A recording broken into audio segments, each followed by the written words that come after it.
Bonjour à tous, bienvenue à Mathexam. Je suis, Monsieur Ngabi, enseignant de mathématiques et également étudiant, chercheur en mathématiques. Bon, je vais laisser la casquette d'élève ingénieur.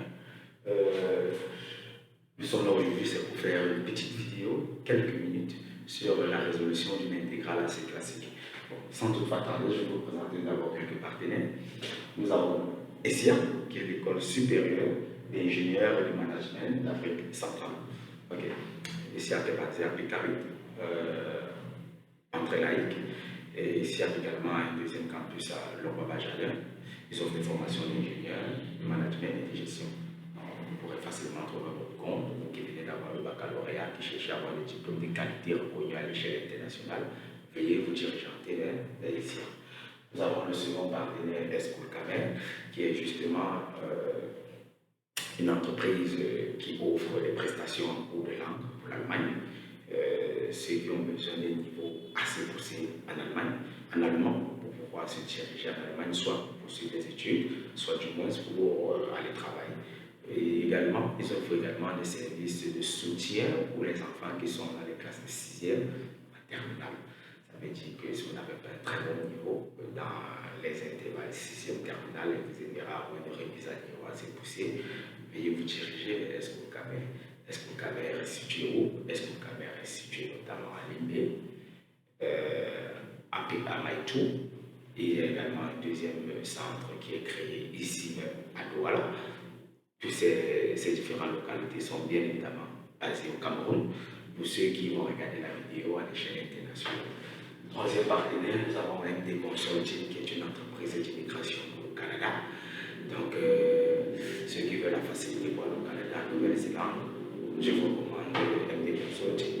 Et en troisième plan, nous avons Westport Inter, qui est un partenaire déjà depuis plusieurs années, qui nous offre la facilité au marché logistique pour continuer toujours à faire des vidéos. Bon, Westport Inter, sans trop m'attarder, c'est une entreprise qui offre des facilitations pour l'obtention du visa, ou notamment en Turquie, en Albanie, en Serbie, au Kosovo, en Biélorussie, en Nouvelle-Zélande et dans l'espace Schengen. Pour ceux qui veulent aussi aller au Canada et en Chine, vous avez la possibilité par Westport Inter de partir soit par un visa touristique ou alors par un visa lié à un événement culturel ou sportif.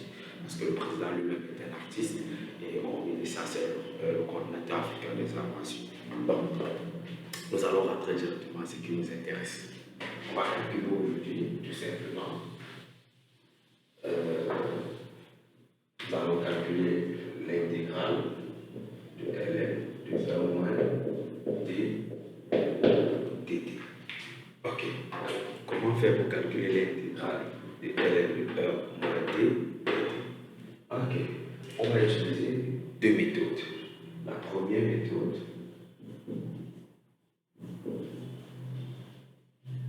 on va utiliser la formule.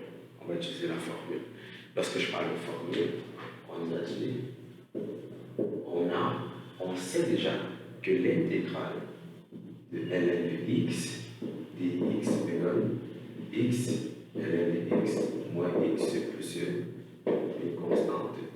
Et cette constante, bien évidemment, appartient à R. Voilà ce qu'on sait.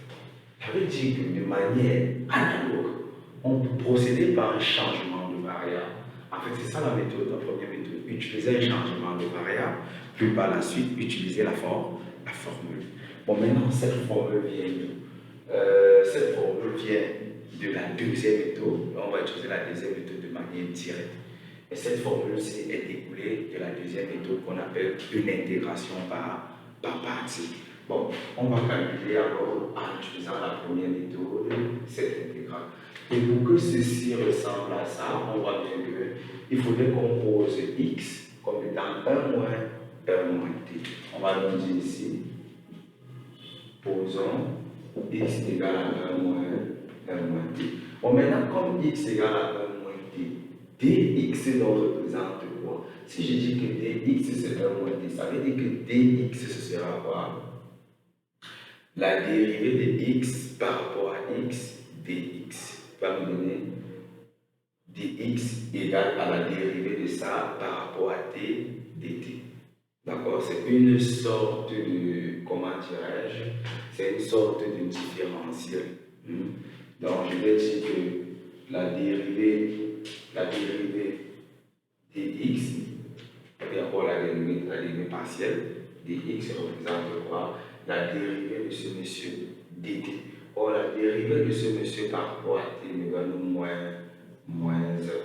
Ça me fait donc moins 1 fois d, moins 1 fois dt, qui est égal à moins dt. Donc, on a dx qui est égal à moins dt. Ça veut dire que je peux remplacer dans mon intégrale comme dans l'intégrale de ln de x, le tout moins dx. Parce que si dx égale à moins dt, ça veut dire que dt égale à moins dx. J'ai remplacé chaque élément par sa valeur. Vous voyez donc que directement j'aurai l'intégrale ci, l'intégrale de ln de 1 moins d dt qui va me donner moins l'intégrale de ln de x dx. Or, l'intégrale de ln de x dx, on a dit d'après la formule, ça nous donne x ln de x moins x. Ça nous donne ici moins un facteur de x ln de x moins x plus une constante k bien sûr qui appartient à R. Bon, ayant donc ça, on va donc, si le moins vient multiplier par tout, ça va me donner ici moins x ln de x plus k. Or, dit ça, c'est simple, ça c'est magnifique. Bon, observez que notre intégrale dépendait de t. On a trouvé un résultat qui dépend de x. L'idée maintenant, c'est de faire quoi? C'est de remplacer x par sa valeur. Or, la valeur de x, c'est quoi? X représente 1 moins t. Ça veut donc dire que sans se casser, ou du moins sans se gêner, on voit donc que si je remplace x par sa valeur, j'aurai tout simplement, sans me casser, l'intégrale de ln de 1 moins t dt qui va me donner quoi? Moins facteur de 1 moins t qui va me donner t moins 1 ln de 1 moins t plus x qui est quoi? 1 moins t plus k. K appartenant à R. Voilà le résultat de notre intégrale. Bon, maintenant, on va appliquer la deuxième méthode pour calculer cette intégrale.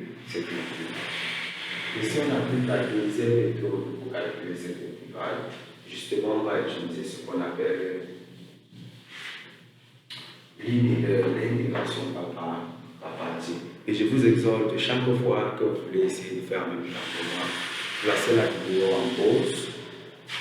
vidéo en pause, et puis vous faites et vous vérifiez le résultat. Si on utilisait l'intégration par partie, on va utiliser la deuxième méthode, intégration par partie. Or, l'intégration par partie est une méthode assez simple. Elle est dirigeantée, ou du moins, elle découle de quoi? Elle découle, voilà, de la dérivée d'un produit de fonction. Donc, on dira que l'intégrale de u privé dt me donne tout simplement uv. Ça me donne uv moins l'intégrale de u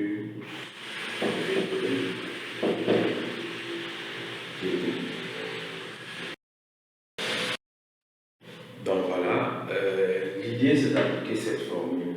Donc maintenant il est question pour nous de savoir qui est le u, qui est le v. Bon, si je me réfère à ce qu'on a, si j'ai dit je dois mettre u', je dois mettre v. Maintenant si j'ai dit u', v c'est ln de 1 moins t, alors je dois déterminer v, la dérivée.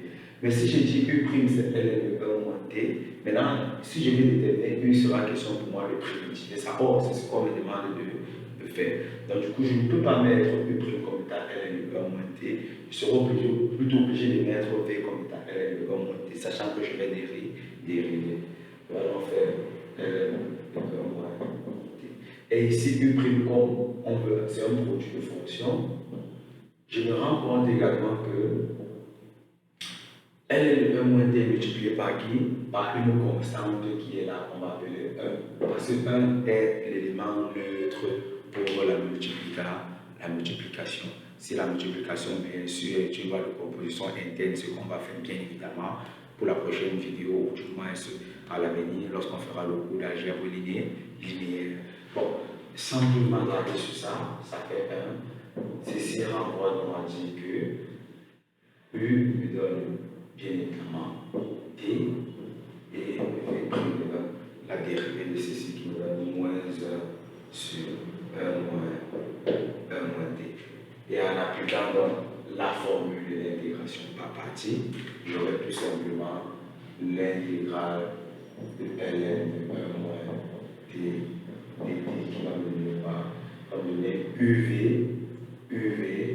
qui me donne t ln de 1 moins t moins la formule moins l'intégrale de ça fois ça de moins t sur 1 moins t de tout dt. Maintenant, ce moins et ce moins qui vont venir faire plus, tout simplement. Et du coup, avec ça, comment donc faire pour casser? Je peux même laisser le moins pour que ça ne me dérange pas. Maintenant, comment donc faire pour casser cette intégrale? Parce que c'est ça l'idée, casser cette intégrale. Nous avons affaire à une intégrale dite homographique. L'idée est de trouver la méthode la plus judicieuse. Ici, on va appliquer ce qu'on appelle l'œil du faucon. On verra que pour que ceci ressemble à ce, il faudrait juste que je fasse plus 1 ici. C'est-à-dire qu'il faudrait que j'ajoute 1. Maintenant, si j'ajoute 1, ça veut dire qu'il faut devoir le retirer. Le retirer, ça veut dire que je vais mettre moins 1. Et c'est ça l'idée. Donc, c'est ce que je vais donc me retrouver à faire par la suite. On va donc, je vais mettre un petit point pour dire l'intégrale de moins t, 1 moins t, dt va me donner tout simplement l'intégrale de 1 moins t plus 1, le 2, 1 moins t, dt. Et si je casse, ça me donne l'intégrale de 1 moins t, dt, plus l'intégrale de 1 sur 1 moins t, dt. Ceci me donne 1, l'intégrale de 1 me donne t. Ceci, il me manque quoi? C'est U' sur U. Ça veut dire qu'il manque juste un moins, parce que la dérivée de 1 moins t, c'est moins 1. Mais il faut le moins 1 ici. Or, j'ai plus 1. Je sais que je peux multiplier par moins, je divise par moins, ça va faire moins. On me fait moins ln de 1 moins 1 moins t. Bien évidemment, il va falloir mettre ici en valeur absolue pour que ceci soit toujours positif. Mais comme notre élément ici est dans l'intervalle de ln de 1 moins t, ça veut dire que la condition de toujours positif est vérifiée pour la variable t. Du coup, je n'ai pas besoin de valeurs absolues. Parce que le domaine d'étude est déjà contenu dans cette valeur absolue. L'intersection des deux va me donner le domaine de celui-ci. Bon, ayant donc ça, on est d'accord qu'il y aura ici plus de constants. Bon, avec cette constante, si je ramène donc ce paquet que j'ai calculé dans cette intégrale, je redonne ici égal l'intégrale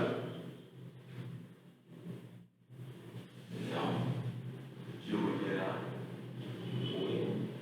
l'intégrale de 1 moins 2 va me donner tout simplement t ln de 1 moins t moins, j'ouvre les crochets, je recopie tout simplement ce que je vois, t moins ln de 1 moins Ok. Ayant donc ça, l'idée, c'est de compter.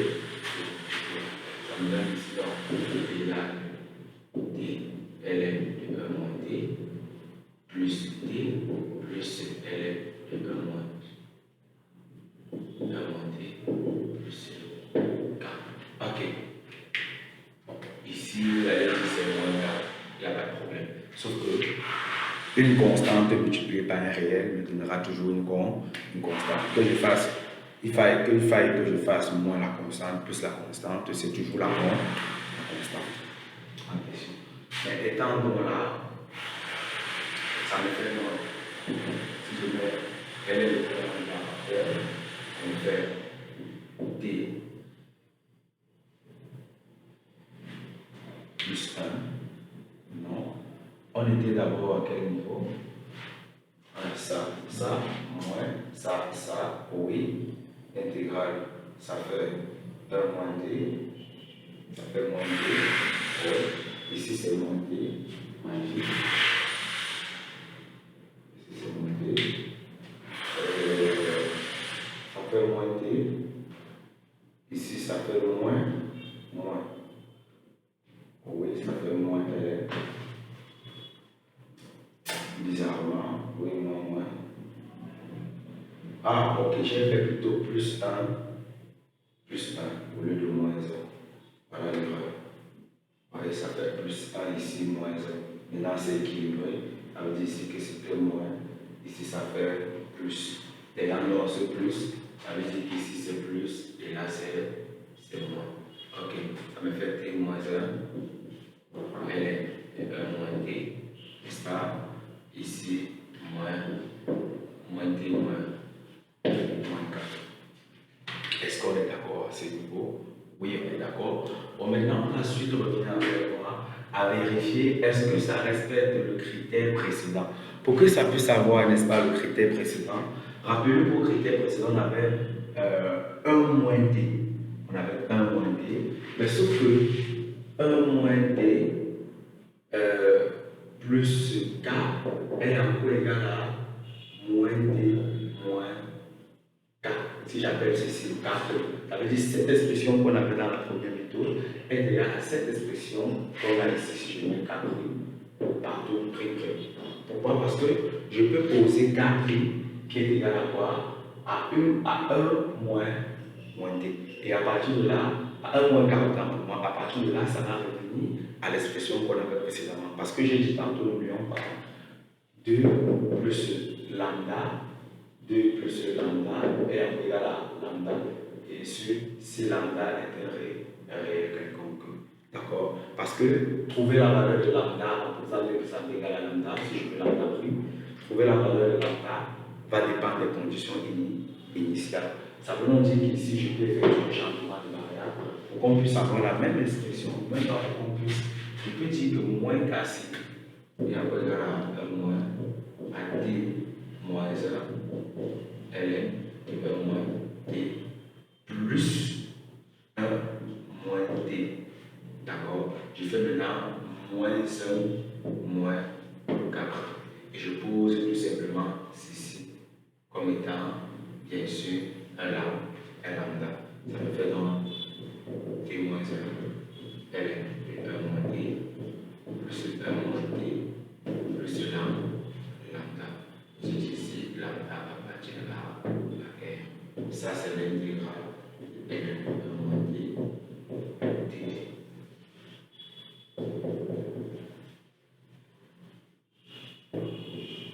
Ok, donc si vous avez bien évidemment compris cette vidéo, écrivez en commentaire j'ai compris. Si vous n'avez pas compris quelque part, ou alors du moins une ligne de la démonstration, écrivez je n'ai pas compris et je vous envoie, n'est-ce pas, on essaie de discuter sur la solution. Si la vidéo vous a plu, n'hésitez pas autant que moi de liker, de commenter et de partager à vos amis qui ont des difficultés sur les intégrales. Parce que beaucoup d'exercices sur les intégrales seront résolus sur notre chaîne YouTube. Je vous remercie.